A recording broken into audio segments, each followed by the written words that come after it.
Welcome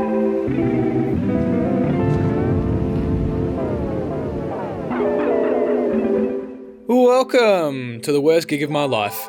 I'm Joe Lucas and I chat with musicians, bands and comedians to hear the real, uncensored stories of the worst gigs they've ever played.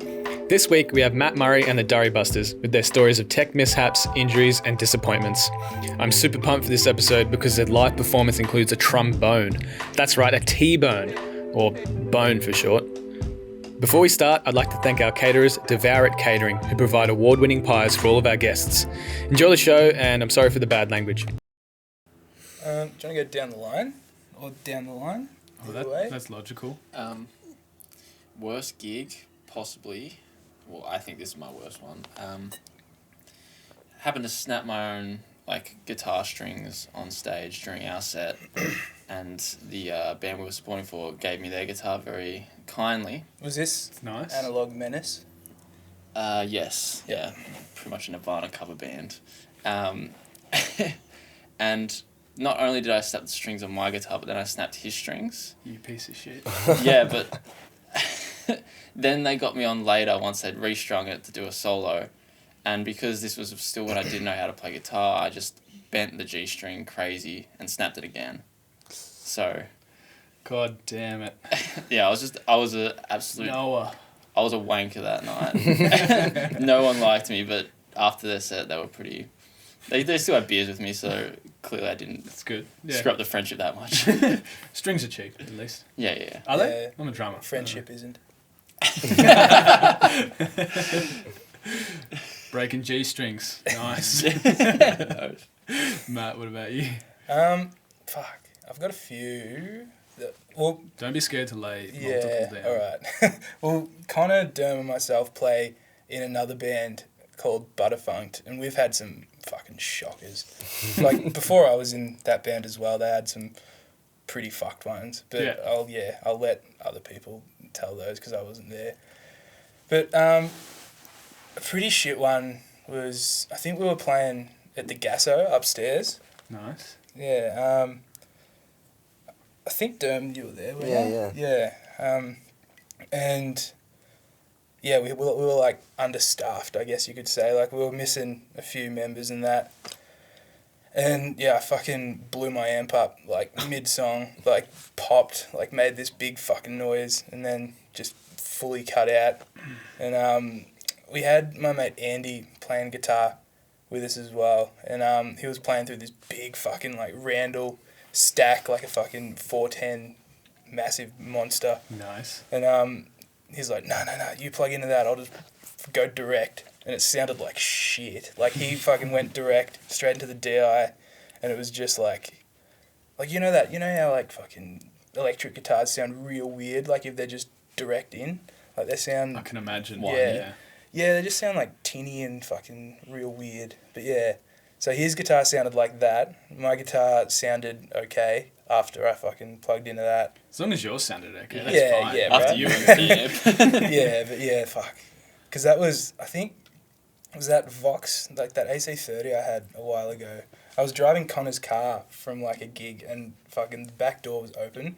I was reversed out, and the amp fell out the back, and I fucking ran over the amp. Yeah. So no wonder it fucking blew up. But, it looked pretty sick though. All the Tolex was scratched up and all that. Real rock star. It looked vintage. Until it fucking blew up. Wait, so back up, hold on.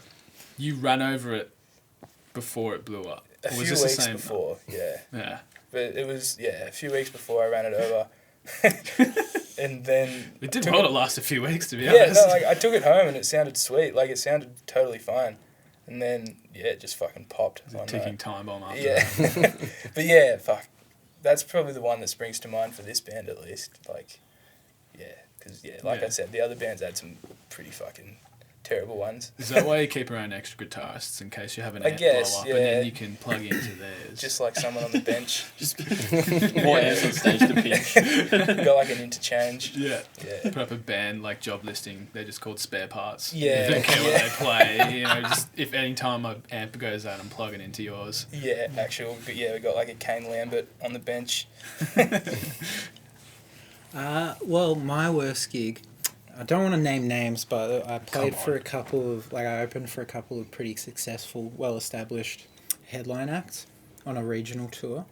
And, Nice. like, one of them was great. They were, like, interacting with everyone, and they were, like, really, really nice people. And I was really looking forward to seeing the other one, because I've been fans of them for a while. But they just kind of, like, I don't know, they were really, iffy towards us. They didn't really talk to anyone. Kind of acting high and mighty, stuff like that. They fucked off during the supports and just kind of didn't watch any of us, and then came back for their sound check and everything, and then did their headline. But I was just a bit disappointed, I guess, when that sort of thing happened. Feelings were hurt. Yeah, my feelings were hurt. You were let That's down. Better hope they don't hear this. I was let down by... I'll tag him in the show post. I didn't want to name. I didn't want to name Anonymous him. band 1. Anonymous band 2. I was looking forward to it. And it was, Yeah. Bit of a letdown. That sucks. Can't win them all. No, I guess not. But most of the people I work with are pretty, they've been pretty good people. Most musos are. Except for Matt. Yeah, fuck that guy. Guy busts amps left, right and centre. Yeah. It's a nightmare. With my Change your car. name. Yeah. Amp busters. Yeah. Oh yeah, was your car alright? Yeah. Sorry, we missed that bit. Yeah, car was talking about fine. the amp. What about the car? Big Car's Suzuki. fine. Yeah, it's bloody $500 Suzuki. Spicy. The amp was worth more. I reckon. Sounds like my car. Yeah. Fuck, we flogged the fuck out of that car, didn't we? Yeah. Drove it to every residency from Ballarat to Melbourne Yeah. every Speed. week. It was good. It's alright. Dermot, what do you got?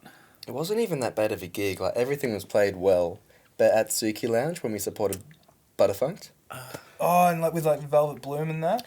Yeah. Like, everything sounded fine, but most of the crowd was about 30 years old to 40 years old. Nice. So they wouldn't really be in the mood for, like, hard punk rock. Unless you spike their drinks. Belgrade I was talking to Bevan, the bass player from Butterfunked, and we were like, Matt can read the room, it'll be fine. Like, he won't play the hard ones, he'll, keep the crowd here for Butterfunked because they hadn't played yet. And first like 3-4 songs, you just went off hard. You could see people like just stand up and go, and we're like, the headliner's gonna have no crowd at all. But No, that's punk. You want people to leave. You Yeah. want them to hate No. you. Yeah. Exactly. it sounded good, so it wasn't Yeah, that bad. small stage too. Just wrong target audience. It was fucking hard getting on that stage too. And Yeah. they had that. What was it, like the green room was like down like 6 flights of stairs or something. Behind a bookcase, it was really Yeah, cool. that's right. Like What? Harry That's Potter. dope. Where's Yeah. this? Suki Lounge in Belgrave. Oh, got a Yeah. band. It's cool as hell. And secret fucking Going down those stairs. we like we got there with all our gear, and like the venue staff were like, oh yeah, just go chuck it in the green room. So we had to like carry like these fucking amps and all that down all these stairs that are like this steep, and then put them all down there, and then we had to fucking cart them back up, and it was just torture on your back. It's a good workout, hey? Yeah, terrible. Hyundai. Get like a pulley system where like someone's at the top with a Yeah. rope. Actual. And then you just pull it up. Just need a big winch at the top of the stairs. Yeah. Yeah. If your amp can survive getting run over, it can survive getting Yeah. slammed up some Yeah. stairs, getting pulled up. Oh, Oh, nice, boys. yeah. Got any other stories we want to jump to? Anything that springs to mind? On that same night, you didn't fall down the stairs, did you, with the amp? Yeah, I did. You fell down the stairs holding an amp. I felt. Oh, it was my hardware bag, my drum Oh, hardware. that's even worse. So than it that's has even the heavier. wheels and it just slides down, and it took me with it because I'm a small boy. So it's just, Yeah, for those who don't know, like a hardware bag is like fucking the shit, like the bag you put like all your drum hardware and shit in, Yeah. like cymbal stands, like yeah. seat, snare stands, all that stuff. It's all fucking heavy. Heavy so stuff. much. Did you Metric go down ton. first and drag it behind you? Yeah. Rookie. It took me. Absolute rookie. It was so bad. The staff were there just watching you laugh, and they're like, "Look, Oh, look glad- do another one. We're gonna get Thankfully, another one here." no one was watching. But like, I nearly snapped my leg in half. It was so bad. Oh, got to the bottom and face planted, just like. bloody And no one hard saw way. you. No one saw me. I could don't hear it. think so. Yeah, I can just picture, like, Indiana Jones running up. I tried. They've got like a fucking wall, like victims of the stairs. Yeah. to They it. ring like a bell. So Yeah. someone falls down. We got a live one. Tight. Actually, I remembered another one. It was during, we had a residency at the Ev.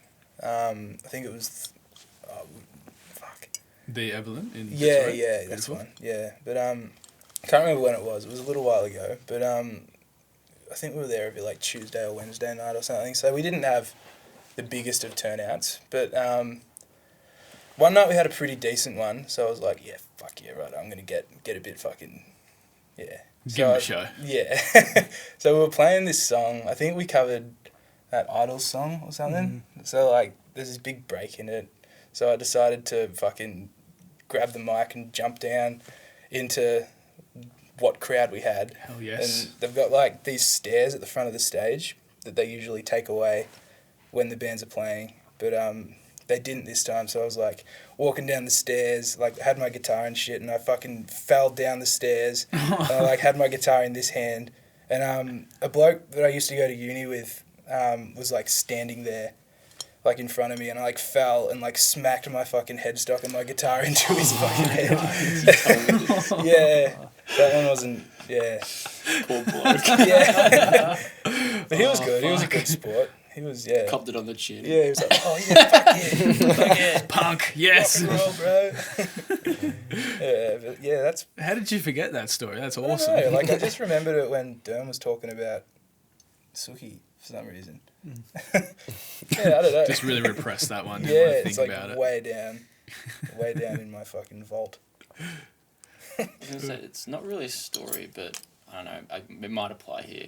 Yeah. There was a point where the band that I was with before, Matt's group, we were doing pretty much like a gig every weekend, and they kept queuing it up like as my work was happening, and I was a chef at the time, and it was bloody convenient that like the restaurant I worked at was literally across the road from the pub, because it was almost like a weekly thing where I'd have to be like, sorry boys, I've literally got to leave right now, and like I'd pack up all my food stuff and run out the door, sprint across the road, and then run straight up and jump on stage. Like I'd still have sweat from the kitchen on my brow jumping on stage. Smell like chips, like the deep fryer. Yeah, oil, fucking all that gross shit. Yum. It was nasty. Hell yeah. It was so nasty. Afterwards, I'd just be like, don't talk to me because I'm fucking I'm gross. gonna take a shower, boys. Yeah. I'll see you later. Got that Bojo stench. Yeah, and then they would want to go out drinking. I'm like, I just finished an 8-hour shift and then played a gig. Like,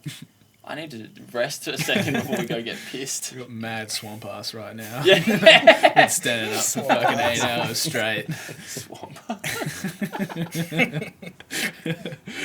Alright, boys, we'll do the same thing. We'll work down the line. I like that. Sweet. Nice and orderly. What advice would you give to bands who have just had the worst gig of their life? Doesn't have to be necessarily good advice as well. Tell them to give up. Any advice is valid. I was going to say, yeah, just, it's the worst advice ever, but just cop it on the chin, because everyone's going to have... That's not bad advice, idiot. Well, I mean, it's not Fuck like... you, Noah. It's not actually like, what's the word? I guess constructive. I guess it can be constructive. Just, cop it on the chin, because, like, No, that's good advice. everyone's going to have bad gigs. There's going to be times where there's stuff out of your control, there's stuff in your control, and it's like anything. It's a learning process. You've got to fail a certain amount of times before you succeed. Yeah.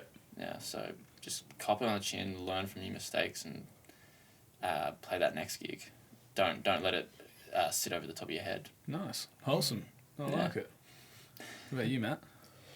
I'm pretty much the same, yeah, just stick at it, really. Like, yeah, everyone's going to have shit gigs. Like, your favourite band has probably played fucking shit gigs when they were starting out. Like, yeah, so just, stick at it. Because everyone, at some point, is going to be, like, playing at empty rooms and shit. But, yeah, you just got to, keep at it, really. Yeah. Yeah, the good shows will come. Just, you got to, keep at it, I guess. Nice. Good advice.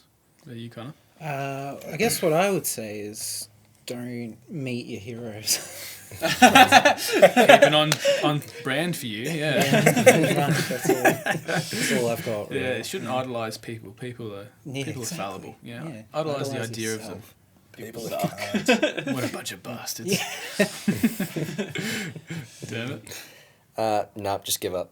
Give up. If you've had a bad gig, it's a bad sign. Just give up, move on, become a chef or a painter, just something else, because it's That's just good. not for you. No, that's good. I like to have balance, boys. You know, we can't all be having nice, wholesome times out here. You know, we got French way. two positive bits of advice, two negative bits of advice, and I think that rounds it out quite nicely.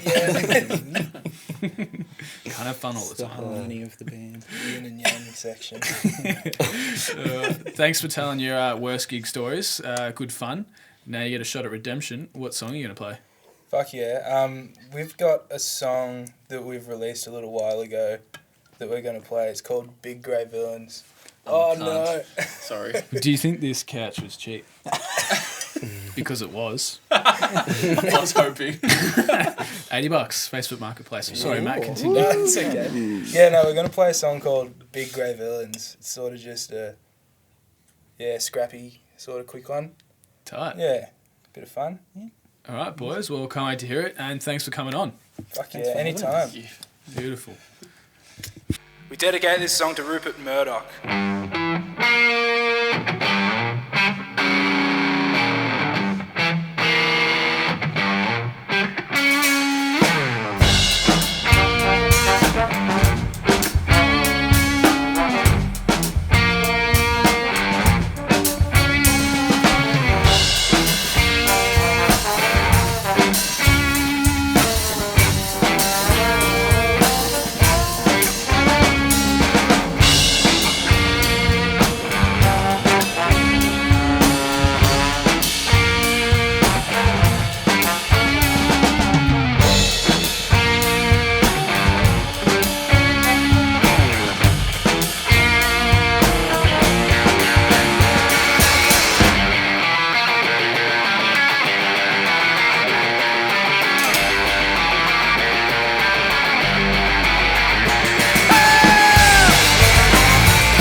And that's it.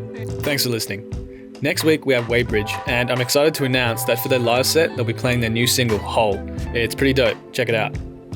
If you enjoyed this, follow us on Facebook, Instagram, YouTube, or whichever podcast platform you're listening from.